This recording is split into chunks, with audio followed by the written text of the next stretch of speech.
In this series of videos called Zen for Absolute Beginners, I'm using a text known as the Lankavatara Sutra. I'm not using the whole text, just the last chapter, which is known as the Sagatakam, or the verse summary. It contains all the key points, stripped of the narrative, stripped of the setting, much of which was arguably added later. Now, a lot of the Sagatakam actually includes text from the main body of the Lankavatara Sutra, and Professor Suzuki, whose translation I'm using, doesn't repeat the text, he just gives a reference. So, for example, verse 24 of the Sagatakam is actually chapter 2, verse 143, and the first half of verse 144. So I'm reconstructing the text of the Sagatakam from Professor Suzuki's indications. And it isn't always very clear, so I might get it wrong, and I'm not too bothered about that. I'll get it wrong though by adding in extra content, because I'm going to include parts of the main body of the text as well, even of other texts. So in this video I'm actually including a large part of paragraph 144 of chapter 2. What we're concerned with here is our mind, and how our mind creates our reality. It discriminates particular patterns. It discerns particular patterns, it gives a name to them, and then regards them as something objective and real. And the main tool it has for reinforcing this is language, words. And that's what the last part of verse 24 is about. And as I say, it's actually taken from the main body of the text, so there's a little bit more narrative here. At that moment again, Mahamati the Bodhisattva-Mahasattva said this to the Blessed One. Pray tell me, Blessed One, about the teaching known as the essence of discrimination as regards words, whereby, Blessed One, I and other Bodhisattva-Mahasattvas, comprehending and becoming well acquainted with the essence of discrimination as regards words, will be thoroughly informed of the signification of two things, expression and expressed, and thereby immediately attaining supreme enlightenment, will explain the signification of these two things, expression and expressed, for the purification of all beings. So this understanding can lead you to supreme enlightenment. Replied the Blessed One, then Mahamati, listen well and reflect well, for I will tell you about it.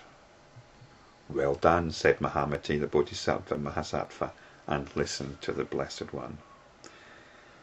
So here we go. The Blessed One said this to him. There are, Mahamati, 4 kinds of word discrimination. So here we have another discrimination. They are, firstly, words denoting individual marks. Secondly, dream words. Thirdly, words growing out of the attachment to erroneous speculations and discriminations. And 4, words growing out of the discrimination that knows no beginning. Okay, I made the joke that this is a discriminating mind in practice once again. But really, what we're doing here, and I think we need a word for this, I'll try and think of a word. It's a way of covering everything, getting the perspective on everything, so that we can step back from it. So what we've got here is hopefully an exhaustive use of the context in which we apply words to create our reality. And in seeing this, we can step back from it, just as we step back from the experiences of the night by applying this label called dream. So instead of the label called dream, the label we're going to be applying to our usual understanding of reality is words. So the Buddha goes on to explain what each of these are. Firstly, there were these words denoting individual marks.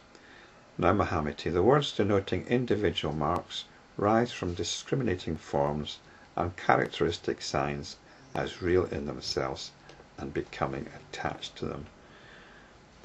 And this is pretty much our everyday use of words. It's to do with what was mentioned in verse 23, thought constructions and names. We discriminate a pattern, we give a name to it, and we consider it to be an object which we can either become attached to or averse to. So here's a fist. We call it fist as a noun, but it's actually a process. Has anything come into being here?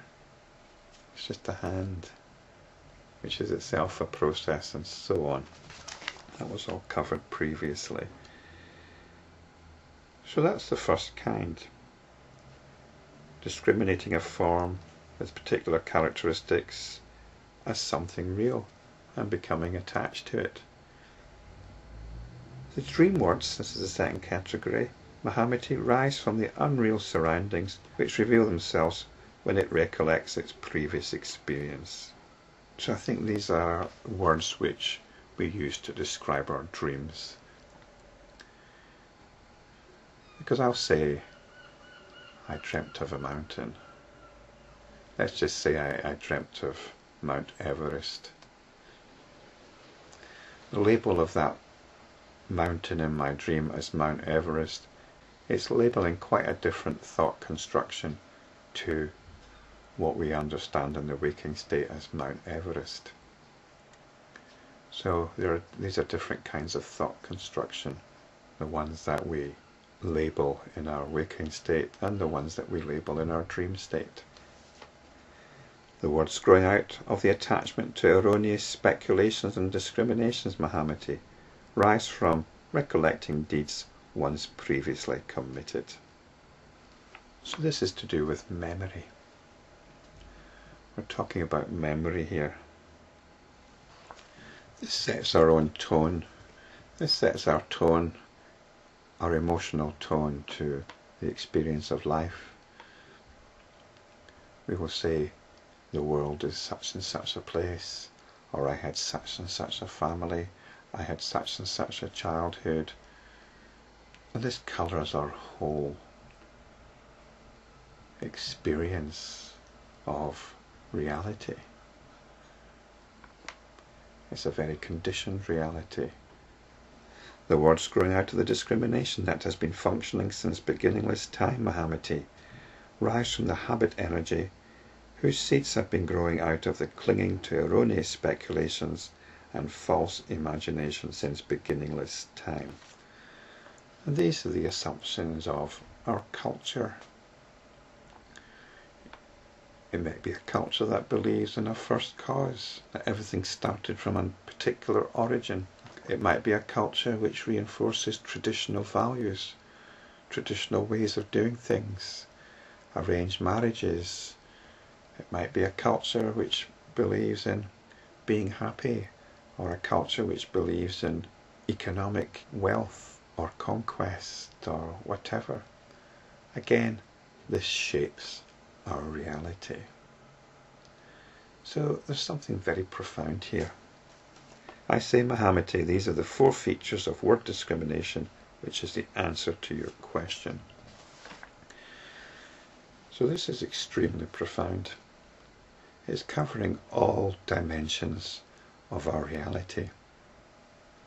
The everyday reality, the reality of our dreams, the reality of our memories, which in turn fuels our moods, and the basic quality of our existential tone.